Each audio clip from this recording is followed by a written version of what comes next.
I am Dan number 2 for the evening. So this evening I really wanted to sort of talk about this idea of how do you, when you put people in virtual worlds, how do you really make them feel at home, make the experience feel comfortable and natural, and help them kind of achieve what they want to achieve in there without it feeling awkward or weird. And sort of integral to that is this idea of presence that I wanted to explore. First, a little bit about me. So I'm an engineer. So I spent a little bit of time working alongside Dan number 1 on Spark AR at Meta, and also worked at loads of other companies that everyone loves to hate prior to that. Now I'm CEO of a small company called Existent. I'll tell you a bit more about what we do later. But essentially, I've been spending a good 2 years doing this. This is sort of my natural habitat, kind of with wired to some kind of machine. And this is, I suppose, a lot of things that we sort of learned along the way while we've been building our platform. So. Great timing, because it's very sort of exciting time in the sort of spatial computing XR world, because we had 2 big announcements. Zuck cheekily got his Quest 3 announcement in just before the one that was highly anticipated, which was the Apple Vision Pro, which is Apple's entry into the XR space.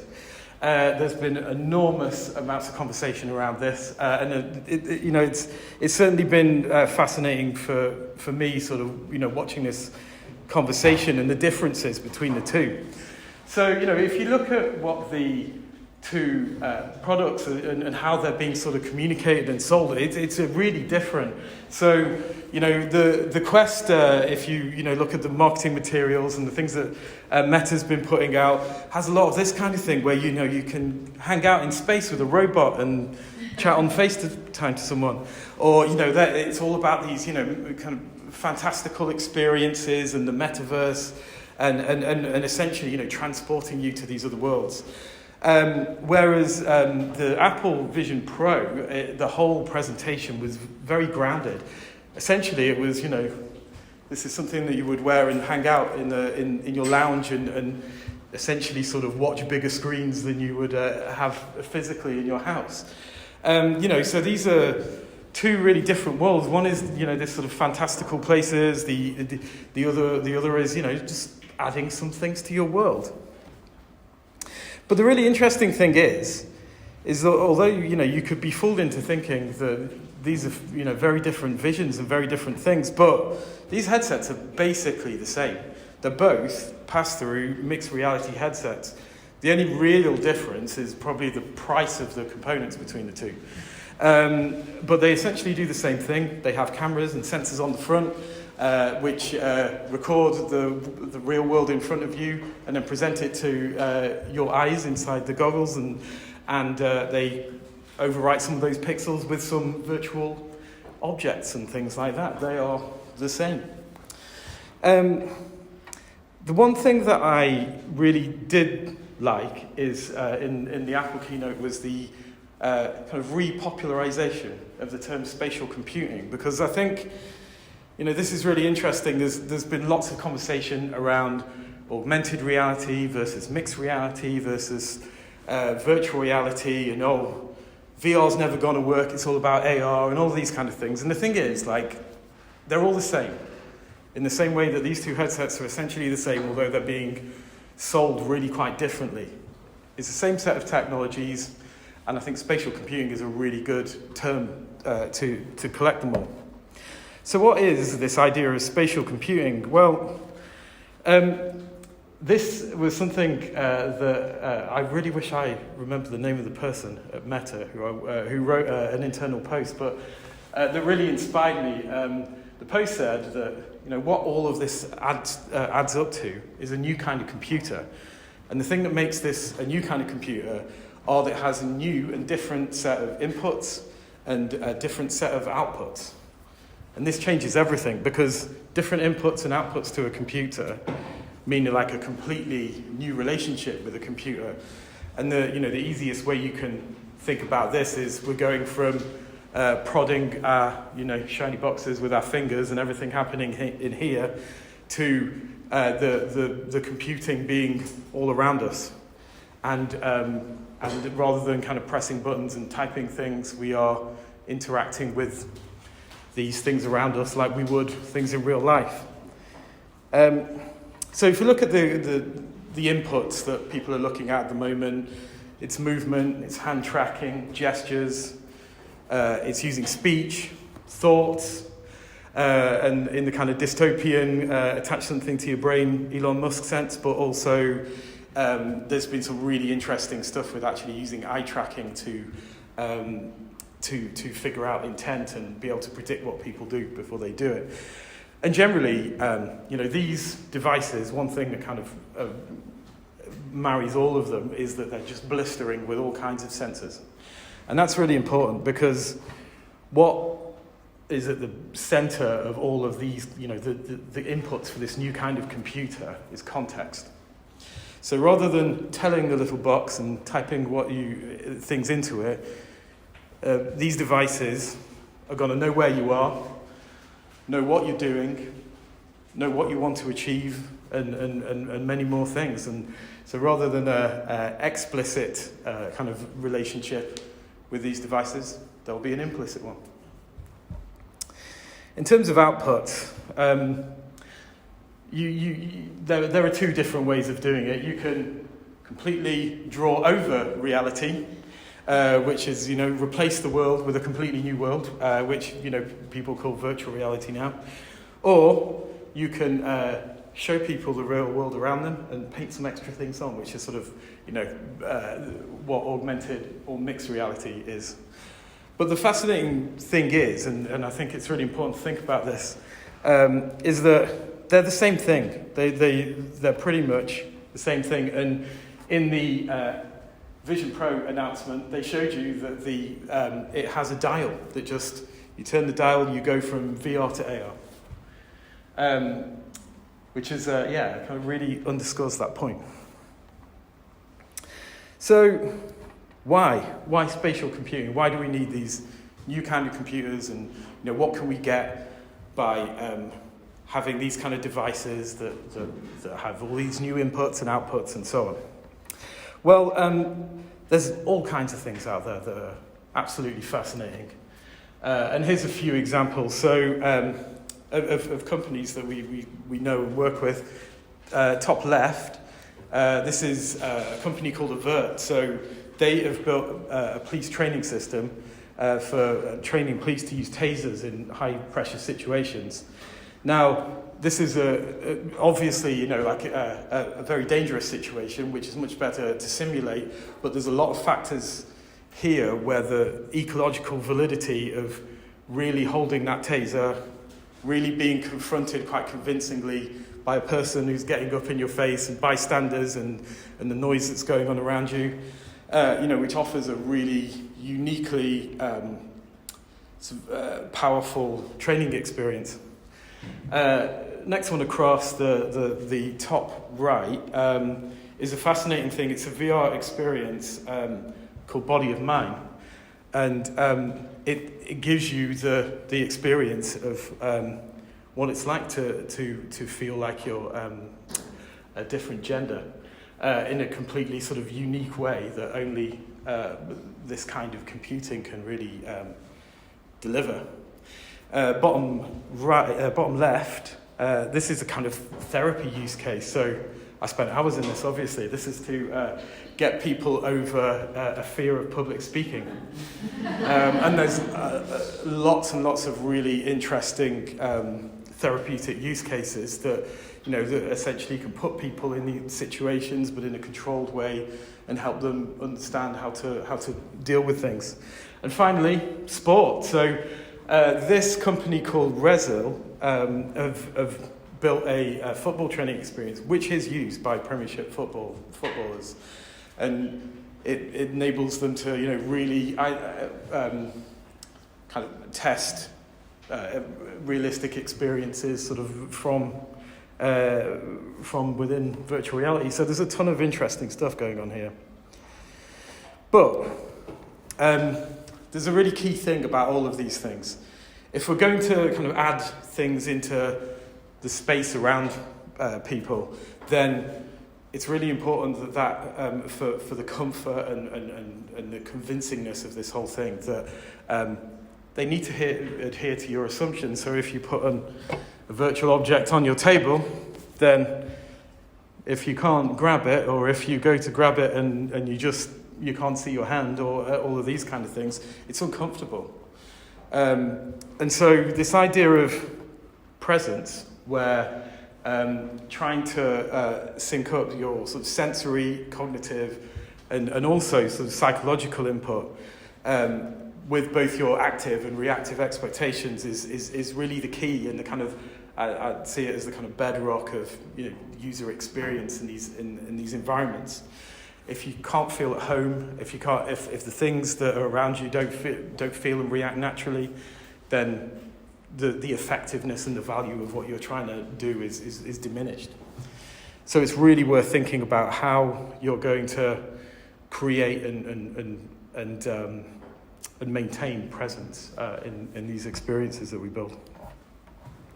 There's lots and lots of components of presence. So they're both sort of physiological and sensory things like touch, smell, sight, sound, taste, and also your vestibular system. So the vestibular system is a really interesting one. So when your vestibular system and your sense of balance is out of sync with what the VR headset is presenting to your eyes, it's a presence problem, but it's also one that has a very bad physical effect, which is you become sick. Your body thinks you've been poisoned, and it's bad news. But also, and Dan touched on some things here as well, like the psychological things are just as important. So the emotional, like, do you feel like an idiot wearing this headset? Or you stood in your lounge with like the rest of your family on the sofa gesticulating wildly? If you're constantly thinking about that, your presence is very much diminished. Intellectual, like you're very aware of your surroundings, and sometimes you can suspend your disbelief, and sometimes you can't. But there are things that kind of really increase it. So if you put someone in a kind of gamified and competitive situation, it can really sort of drag people in and increase presence. And so, yeah, it's a complex area, and there's all kinds of things you need to consider. It's hard. So presence is hard, and the effects of getting it wrong can be, really quite disastrous. The one on the right is particularly interesting. So you could argue that the presence there was too high, but wasn't really going to deliver on it, and the mountain was not there. And so we sort of VR as it is today, especially, and to a degree, sort of AR and mixed reality has limitations there. So virtual reality, if you're going to replace someone's entire view, then it tends to ignore the world. You draw this boundary, and you say there's nothing in this boundary, so I can walk around in here freely, and everything's fine. And then your virtual reality experience starts up, and then subsequently ignores everything that happens in your room. So this is when you fall over, you trip over your cat, or someone just wanders past you and you punch them in the face and all this kind of thing. It's tough. Another common thing that really harms presence is the fact that, because a lot of virtual reality experiences are in these really constrained spaces and aren't aware of the kind of real world around them, they rely really heavily on abstraction. So lots of virtual reality experiences have this idea of a teleport. So because you're in a small room, you can't pace all the way over there, but you can teleport over there. But the interesting thing is the kind of space in between the two. So if you can imagine in this scenario, I'm stood and I'm constantly thinking, well, that crystal ball, that maybe I could walk over there, or maybe I might hit the wall? Or do I need to teleport there? And when your brain is sort of constantly consumed with these calculations that are not about, kind of feeling convincingly being in this place, you never feel like you're there. You feel much more like you're in your own lounge than you do in this laboratory. As cool as it is, it's one example of, I think, an experience that gets it really right and is extremely successful as a result of that is this game Beat Saber. So if you think about the general situation of playing on your Quest, you've got a controller in each hand, you've got some amount of space, probably not that big, and the great thing that Beat Saber does is it just embraces that and creates a situation that uses those limitations to its advantage. The controllers in your hands in the virtual world become lightsabers. They feel right. So like what's physically in your hand is very aligned with what's sort of presented to you. You don't need to move anywhere. You don't need to rotate. You don't need to make those constant decisions about whether you can step in one direction or another. And finally, because they're lightsabers and they kind of cut through these glowing boxes like butter, unlike if it was a sword hitting a piece of wood or something, you don't expect resistance. Your hand flies through them in the way that you would expect them to. So this creates a really natural experience, which results in people spending a ton of time in this particular game. There are other games, I think, that try to sort of layer on more complexity and more complex interactions, but they tend to be just more awkward and unpleasant to use. You often they'll say like reach down to your hip to grab the potion, and then you're like, okay, and then it's not there, and you're like oh gosh, and tons of interactions like that. But yeah, Beat Saber just gets it right because it knows the limitations that it's working with, and it designs around it.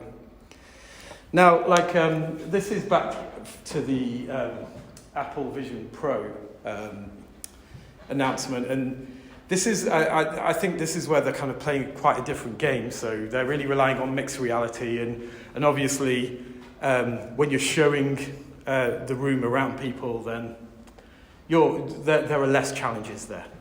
A lot of the challenges that I just outlined with the kind of the virtual reality perspective are not here, but presence is still super important. So in this part of the presentation, it's the obligatory get sniffed by a T-Rex experience, which every single headset has to have. But because it's a Vision Pro, they've done it quite differently. They've turned it into a big screen that's kind of looks like it's on your wall. Now, this is all good, but there can be presence problems here as well. So this is all kind of exhilarating and exciting, but if someone walked into the room, you would expect to see them sort of walk in front of that picture, but that won't be the case.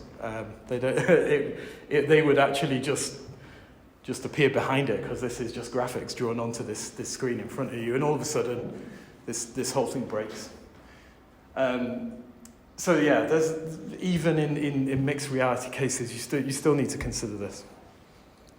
So yeah, enough moaning. What are the solutions? So in fact, this is where it kind of brings us down to why we created my company Existent, which is we the three co-founders got together, and we were fascinated by VR, as soon as the commercial headsets came out. But, we saw these limitations, and we really wanted to, for virtual reality to really be a place where you can transport people to another place convincingly and have that feel real, and build experiences that are, truly transportative. And so we kind of got into our office and sort of sat there and like, right, how do we do that? What is available for us to make that work? So obviously we had to look at haptics. So there's an enormous amount of haptic devices And this guy, Thrill Seeker, is trying to wear all of them at once. It's a good video on YouTube. It's worth looking at. But there's a ton of different haptic devices, and the idea is they simulate the senses that a headset doesn't. So, headset's got your eyes and ears, but what about everything else? So he's wearing a vest which can vibrate and make sensations happen on your torso. He's wearing some force feedback gloves which even will kind of stop your hands closing around a virtual object, so it makes it feel like you're really holding something to a degree. They're trying to solve the locomotion thing, so instead of teleporting and all of that kind of abstract movement, they've got a treadmill, which is a bit like walking. Like, if you squint, it's not great. But the thing about this is every single one of these devices, although they all have their uses, they're highly specialized and they do not work together. If you wear all of these, you do not feel like Ready Player One. That's the spoiler for this video. So, we felt like that was a dead end. Like, we wanted to be able to kind of have an approach that was flexible and had much more of a kind of a rounder effect. And so, we sort of, I suppose, even though we were looking at kind of virtual reality stuff, sort of reached back into the kind of augmented reality or mixed reality world and started to look at how we could create virtual reality experiences that didn't ignore the real world, but they knew about it and embraced it and used elements from it. And there's certainly all kind of attractions out there that have been doing this in various ways. But the idea is that if we could create a system where we can synchronize the real world and real world locations very accurately to virtual items and so on, then we can kind of create this world that feels real. You can reach out and touch the virtual world rather than just sort of seeing and hearing it. And you have all your senses there. All of a sudden, this thing is natural. So we kind of carried on, kind of experimenting with these kinds of things, and we created a bit of a demo, which is which I'll play you a little bit of, so you get the idea. But this is a kind of first prototype, and I want to play you a bit of it just so you get the idea of it, because we learned an enormous amount of really interesting things putting this together. So the general idea of this is it was just to show off the kinds of interactions that we could enable and feel sort of very and make really effective with this kind of using real world objects and alongside the virtual world. And it's like a journey that goes over miles and miles, and you travel on vehicles and all that kind of thing. But this whole thing happens within like a 7 meter by 7 meter square. Well, there you go. You can see our crazy office. And we found out some really interesting things. So this was interesting. The first time everyone sees that chair, it kind of comes from the distance and it parks alongside them, and they're very tentative and they go, "Oh my, it's there." And everyone very carefully kind of gets on. But after a while, like you really feel like you're traversing this giant space, and every time you kind of get back on the chairlift, it feels real, and every single thing that you reach out and it's there and you really can kind of pick up and work with it, it kind of adds to this feeling. You're building presence, and you keep confirming it. You keep confirming it with every interaction. So I won't play all of that. And so, yeah, essentially, kind of after we built this and learned a lot, we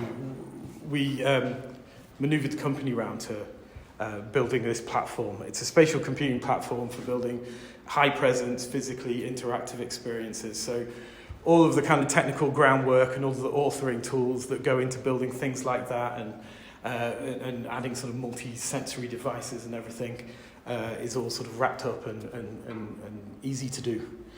But I just wanted to sort of round up by talking about a few of the kind of surprising things that we sort of learned along the way with the things that we experimented with. So the first thing was that moments of presence were really easy, and I think if you walk up behind someone and yell boo, then for that moment they're very convinced that something's happened. But sustaining presence is really hard. So continually delivering on, confirming that the world that you're presenting people in a headset is what it is and is a natural thing. So reaching out, yes, you can. There's a chair there, and then the next time you see a chair, you'll know it's there, and then it kind of it moves on. But it's really easy to break this. The moment that something is out of place, or that people figure out that there's like a wall that's presented to them that's not there, you're kind of back to square one. It's very much a sort of a building exercise.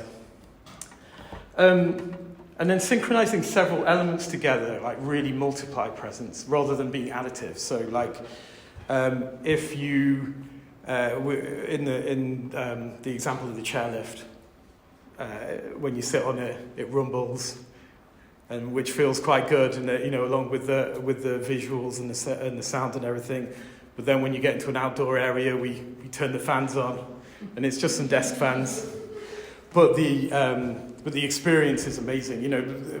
People were saying that there is no way they would, even though they were fully aware that they were just sort of sat on a bench in an office, that there's absolutely no way that they would get off that thing and risk sort of falling. It's really huge. It's amazing, kind of, if you add things together, one extra thing can be a multiplier of the effect. And then feels right is always better than is right. So, when you're trying to build presence, it's not necessarily. So with the hands, we had a very basic hand implementation. So we weren't doing finger tracking, but what we were doing is, like, if we know you were kind of near this Coke can, we would just play an animation that kind of does the natural grip on the Coke can.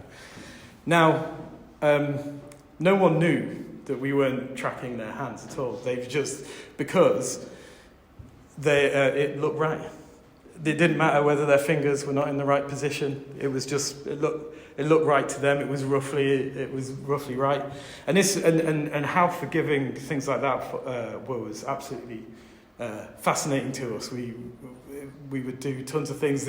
Another one we did is when we had some buttons you can press, we just played an animation of your finger putting your finger out like that, and everyone almost felt compelled to do that, even though we were not tracking any of their finger data at all. And there's a huge amount to that. So this is something that we've really kind of bedded into our approach to the whole platform, which is don't hide if the data is incomplete and you don't know what is going on with hands. Don't just hide them. Just make them do something natural. Just remove the glitchiness and rely on kind of natural things, even if that's not necessarily what they're doing, and it has a really powerful effect. And then kind of overall, I think we realised that presence is about building trust, and something that there's been about 150 odd people, I think, that have gone through that demo, and kind of sitting there, kind of watching all of them do that. There's what was a kind of an overriding thing is the first time that people saw that the chairlift come along, they would be so tentative. And but by like the next time they saw it, they people were diving on it, like they would say, "Hey, off we go," and so much so that I didn't get to the end of the video with this, but at the end of the video, we thought the grand finale would be that you get to a bar, and there's a robot barman that is played by a live performer, and you walk up and you pull up a chair and you sit down, and the robot barman who's really there, gives you a high five, a real high five, and then gives you a drink, and you drink the drink because it's really there. And we thought everyone would be like, what the hell? But because we built that trust, people were just like, oh yeah, of course that would happen. Of course it would work, like, why not? And we were kind of weirdly disappointed in that, even though I suppose it's some kind of success. But yeah, I think that's the key thing. Like, when it comes to sort of building presence in these things, it's all about kind of build it up, show people they can feel comfortable, keep showing people that like things work the way they expect them to work, and then don't break that trust. Thank you everyone for coming today. That's the end. You can stay for a few more networking if you want. But before you go, please take this leaflet, so it tells you more about Make It Clear, who we are, what we do. And if you do want to come to any of our future events, or even collaborate with us, all the information's here on this QR code. And then you've got cute stickers from Askable as well. So yeah, thank you so much. And the slides, etc., will be shared soon.